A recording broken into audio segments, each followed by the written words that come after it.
大家好啊，我是优布。今天我们继续学习普门品的经文。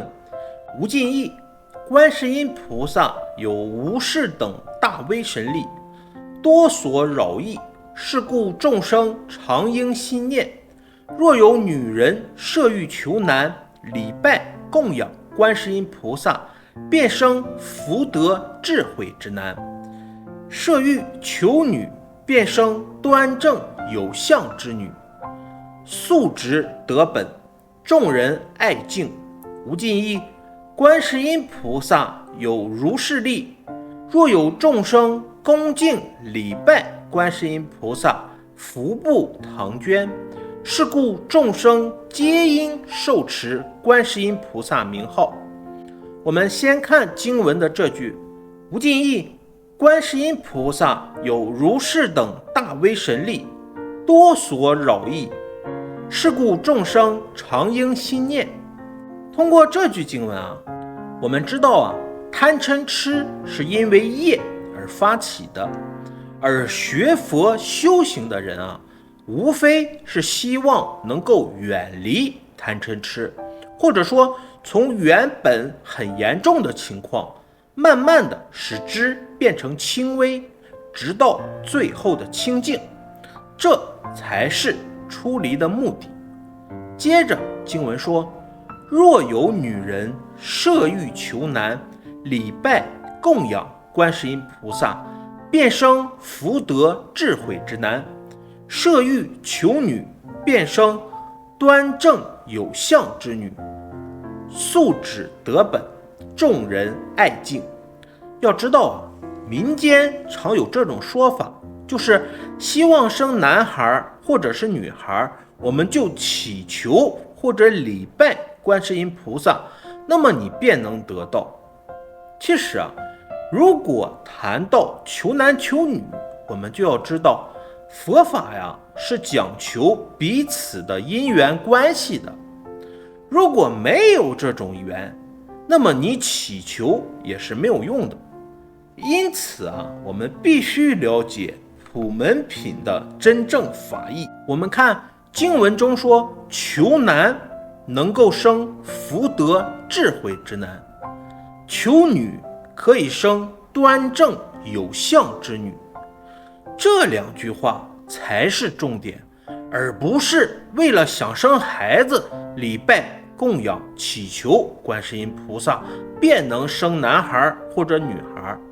其实这只是你个人本身的希望而已。经文并非求男念观世音菩萨即生男，求女念观世音菩萨即生女。要知道这个礼拜是一种尊敬，而供养呢是一份心意。比如说用香花水果供养佛菩萨，礼拜供养都是以心去供养，因此对观世音菩萨升起的供养之心在于虔诚这两个字。那么要虔诚到什么程度呢？比如说可以感动天，或者诚心正义，心诚则灵等等等等，这都是一般人所熟悉的文字。其实这不是求男求女的问题。以现在的语言来说假使希望有个小孩，如果是男孩呢，则是福德智慧的男孩；如果是女孩呢，则是端正有相的女孩。那么有人很好奇可能就要问了，为什么求男求女就可以得男得女呢？其实经文中有做解释，因为素质得本。这个素质得本关系到过去有没有这种缘分。以佛法而言父母子女是一种因果关系，因缘法则，也就是过去世有这种缘，这一生才会成为父母子女或者是夫妻的关系。以因缘法而言缘有外缘以及内缘。内缘是虔诚的发自内心的祈求，而外缘呢则是相应于外面的缘，因而有机会可以得男得女。不同之处在于你礼拜供养观世音菩萨的时刻所生的男孩有其福德因缘，而且很聪明。如果所求的是女孩呢，不仅仅长得端正，并且有福相。所谓有相，即是有福相，近似于福德之福的意思。所以说我们千万不能够把这句经文理解为只要礼拜供养就可以求道，这是不正确的。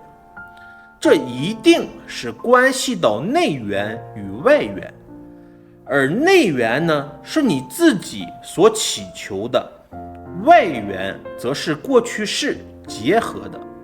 经文接着说，无尽意，观世音菩萨有如是力，若有众生恭敬礼拜观世音菩萨，福布唐捐。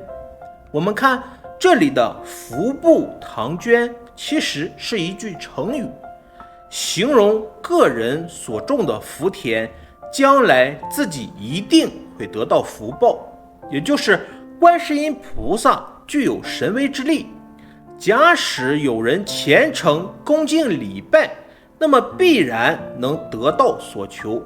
接着经文说，是故众生皆应受持观世音菩萨名号。这个是故解释为所以，也就是所以众生都应该受持观世音菩萨名号。那么何为受持呢？